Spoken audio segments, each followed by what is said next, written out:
Hello, my name is Austin Cox. Thank you so much for coming out and seeing my senior project today. I think I've got a good quality presentation for you, and I hope that it's not too dry and it's a little bit entertaining. So what I'm looking forward to doing in college is I will be attending the Massachusetts Institute of Technology to study environmental engineering with a minor in public policy. While those goals will probably lead me to being an environmental lobbyist or politician, probably has nothing to do with what you're seeing on the board here, which is a picture of my puppy. However, that's exactly what my senior project was about. Throughout that senior project experience, I have worked with, on the product side, I've worked with animal-assisted therapy and how animal-assisted therapy can help human mental health, specifically in anxiety and stress levels, pre and post an event in which I brought in puppies to work with students before their midterm exams, probably when they were most stressed throughout the semester. And I also, on the research side, saw how humans can affect canine mental health, and also found out that there was a debate whether canines even had mental health. So without further ado, I'm going to lead into my research project, which I have a little infographic for you to view, which should be a little bit more entertaining than just reading out of the research. So as you'll see in the subtitle of canine depression, there is the question of, does it even exist? And then if it does exist, how do we treat it? So actually that was one of the biggest surprises throughout this whole senior project experience, was I didn't know that there was a debate. I assumed that all veterinarians would be behind the fact that yes, canines in fact have mental health, but some in fact do not. So in this debate, you've got veterinarians on one side saying dogs probably have the capability of feeling probably not quite the full extent of human emotions, but relatively complex emotions such as simple depression and some moderate forms of anxiety, which are further than others vets who believe it's just simple. They can be happy, sad, hungry, lethargic, and can't really experience much, but possibly some anxiety. However, there are some on the far other side of the spectrum that believe that they really can't experience much perceptually, and mostly it's just stimulus from their body. So I went with, in order to continue doing my research, I obviously went with the side that yes, canine depression does in fact exist, and then at certain levels, whether it be just simple anxiety or slightly more complex depression. So there are a couple of causal theories within that. And the first is that dogs have been bred throughout history to do certain jobs. A setter is supposed to point, or a pointer is supposed to point, a setter is supposed to set, and you have these names associated with dogs because those were their jobs that they were supposed to fulfill. As we've moved from an agrarian to industrial society, these dogs have lost their jobs. We no longer need a duck tolling retriever to go duck hunting. Although some do it, the majority of them will not, because they are simply loved as family dogs and kept in the house or in cages or in the backyard and aren't going through the motions of what their breed was designed for. And so with that being said, many veterinarians believe that if they aren't being worked to the extent that they were supposed to be worked and in the field that they're supposed to be worked, that these dogs can become anxious that they weren't doing what they were needing to be doing. A much more common explanation is that of simple anxiety, which is among those that believe that there is some form of mental health within dogs. They definitely believe that separation anxiety, which is an owner goes off to work for an 8-hour workday and comes home and leaving the dog all alone, that is very common because they just don't know what's going on. They don't understand why their owner left them for such an extended period of time. And so those that ascribe to that often feel like they probably don't have complex emotions, but definitely have simple anxieties. Lastly, almost universally accepted, even by those who are on the more closer to the denier side, is that physical trauma in a dog's life will have an impact on the overall existence of the dog and the will leak into mental health. So an abused dog will not be as likely to experience, for example, happy, energetic motion throughout the day. So now that we have the causes and the fact that it does exist, we need to know what can we do as humans to help out our furry friends. So we have two sides of that debate, which is the holistic and medicinal side. On the medicinal side, we have two forms.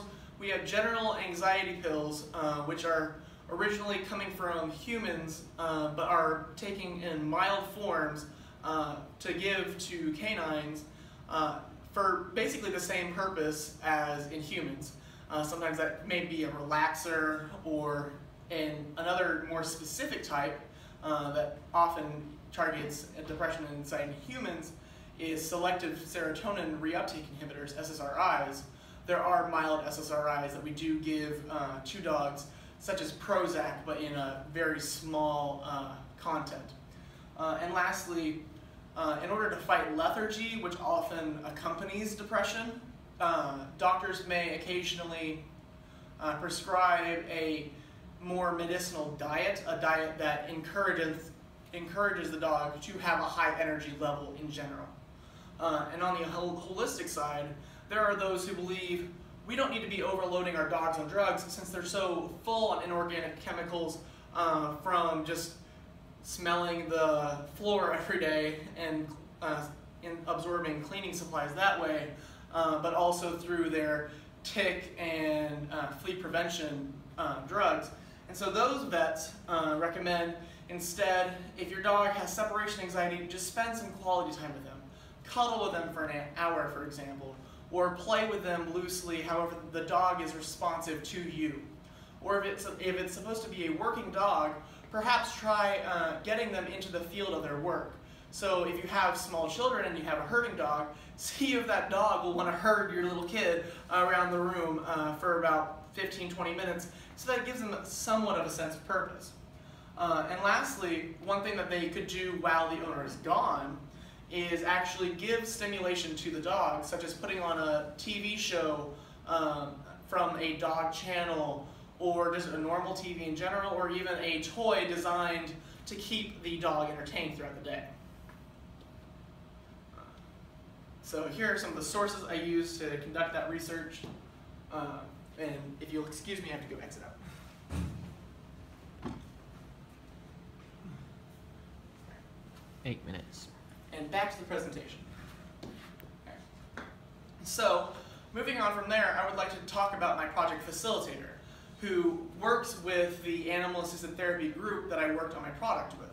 As I mentioned earlier, my product was a animal-assisted therapy event called Study with a Buddy, in which we brought in dogs to work with students. So the group that I brought in was called Happy Tails.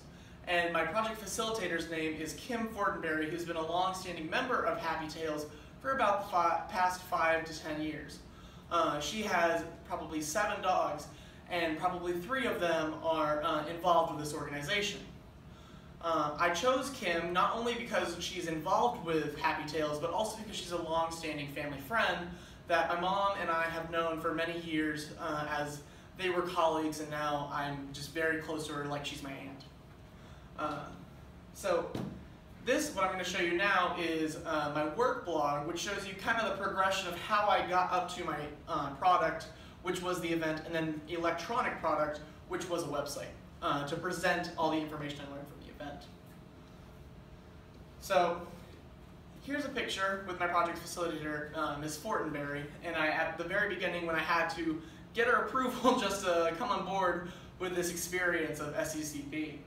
And then moving forward, this was the first step that I took in actually initiating my event, which was filling out forms with Happy Tails, getting the legal rights, essentially, to use their dogs in a therapeutic manner. And then I also had to fill out forms with the principal in order to say, hey, am I allowed to use any property here? And I wasn't allowed to bring the dogs inside the building, but instead I was allowed to use a patio by our cafeteria behind our school. And then the most important part of my event was actually the survey that I gave to students before and after the event, which judged their levels of anxiety generally and specifically for their midterms, and also their confidence levels going in and coming out of the event. 10 minutes. And then in creating my survey, my project facilitator was probably the greatest help, because I came up with a problem, which was I had 20 questions that were probably quite leading. And so in that, my project facilitator helped me condense and narrow down my questions so they were more specific and got the results that I needed.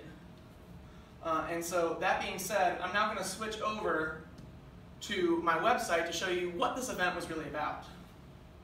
So now this website that I keep talking about is a Wix site, and one of the problems I experienced with my senior project was that the Wix website overall crashed.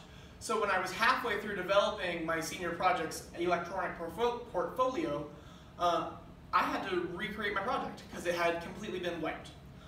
So everything you see now has been done twice, or most of it. And so on this website I have a description of AAT, as well as some personal testimonials. But first I would like to show you what went down in my survey. So I have a couple of field questions in here, but most importantly, the things that I want to show you is that the anxiety level going into this exam was extremely high. We had 54% of respondents before the survey said that their anxiety for the midterm was a 4-star or very high anxiety level going in.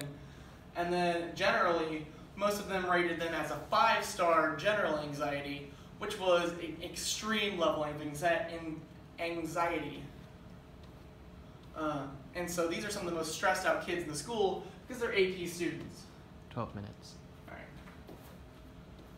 So moving forward, after the event, you can see that that number dropped down, that the highest was now a plurality of 38, with only an average anxiety at 3 stars, and the 4-star had dropped almost in half to 23%, or over half to 23%, which is huge.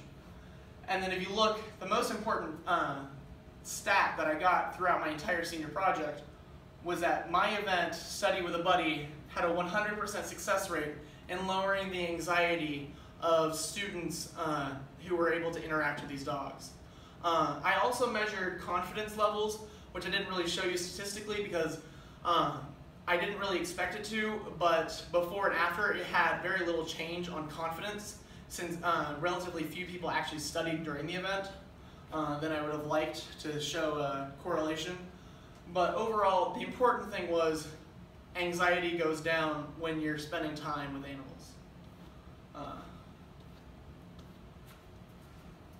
So, with that done, I would just like to say thank you, and I'd like to say I've never done any of this before. I've never organized an event, I've never created a website, and so this was all just a new experience. But I felt very fulfilled by the end of the process that I had come away with not only lessons to help me further in life in creating both websites and events, but also that I learned about myself that I need to take care of my mental health and also my puppies. So with that being said, are there any questions?